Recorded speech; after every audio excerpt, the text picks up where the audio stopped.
का नाम समाधि है। एक साईं जी बैठे नमाज पढ़ रहे थे। उधर से एक स्त्री निकली, उसका पैर उनके कपड़ों से लग गया। इस पर साईं जी ने बिगड़कर पूछा, तूने मेरे कपड़े पर पैर क्यों रखा? स्त्री बोली, तू खुदा की इबादत कर रहा था या मुझे देख रहा था? बस बाह्य ज्ञान न रहे, इसी का नाम समाधि है। महाराज जी, ध्यान लगता नहीं है, कैसे लगाया जाए? रो पीटो, भगवान तो है ही। जब वे देखेंगे कि यह रो रहा है और ध्यान के लिए मरने को तैयार है, तो अवश्य ध्यान लग जाएगा।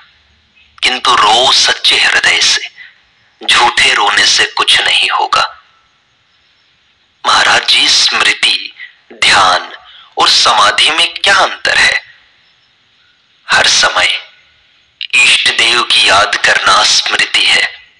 चित्त वृत्ति को एकाग्र करके इष्ट रूप में ठहराना ध्यान है।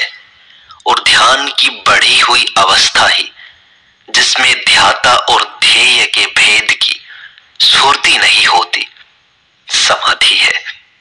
शरीर, प्राण और चित्त की समता अर्थात स्थिरता होने पर ही समाधि होती है। ये नियम अष्टांग योग की समाधि के लिए है। भाव समाधि के लिए इनकी आवश्यकता नहीं है और न वह करने से ही होती है। वह तो भाव की दृढ़ता होने पर स्वयं ही हुआ करती है। जिस समय वह होती है उस समय आसन और प्राण भी स्वयं स्थिर हो जाते हैं। आसन और वृत्ति, इन दोनों ही को स्थिर रखकर अभ्यास करना चाहिए। मैं संपूर्ण प्रपंच से भिन्न हूं, ऐसी भावना करने से चित्त की साम्य अवस्था हो जाती है। यही चित्त की निर्विशेष स्थिति है। इसका काल अधिक बढ़ने पर चित्त विलीन हो जाता है। आसन पर 4 घंटे बैठकर यदि मनोराज्य होगा तो गर्मी बढ़ जाएगी, किंतु यदि चित्त लीन हो जाए तो 6 घंटे बैठने पर भी गर्मी नहीं बढ़ेगी। इसका कारण यह है कि मनोराज्य में तो चित्त को काम करना पड़ता है, परंतु लीन हो जाने पर चित्त शांत हो जाता है। स्थिर सुखम आसनम, इस सूत्र के अनुसार स्थिर आसन रखकर ध्यान करना चाहिए।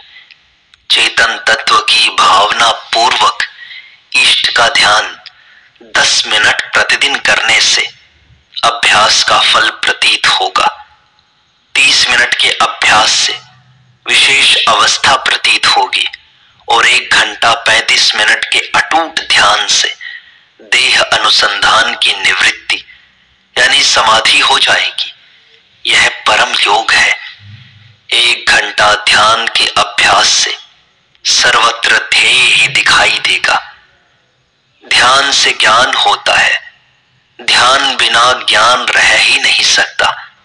कम से कम 10 मिनट तो प्रतिदिन ध्यान करना ही चाहिए। इससे एकाग्रता बढ़कर शनै ही तद्रूपता हो जाएगी। एकाग्रता या संयम ही मुख्य है। चिंतन स्मरण से सब कुछ हो जाएगा। चिंतन का अभ्यास जितना बढ़ेगा उतनी ही संसार से विरक्ति और भगवत प्रेम की प्राप्ति होगी। मनोराज्य पूर्णतया केवल भगवत संबंधी ही होना चाहिए, अर्थात मन को प्रभु के रूप एवं लीला के ध्यान में ही पूर्ण रूप से लगाना चाहिए।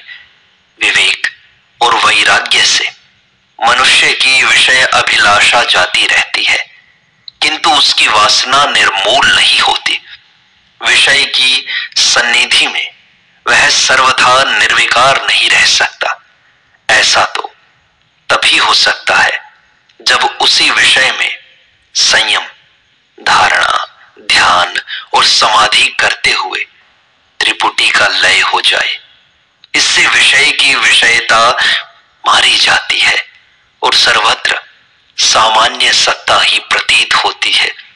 किसी भी विषय का ध्यान करते हुए एक बार त्रिपुटी स्मृति का लय हो जाने पर फिर चाहे जब चाहे जिस विषय में ऐसी स्थिति प्राप्त की जा सकती है।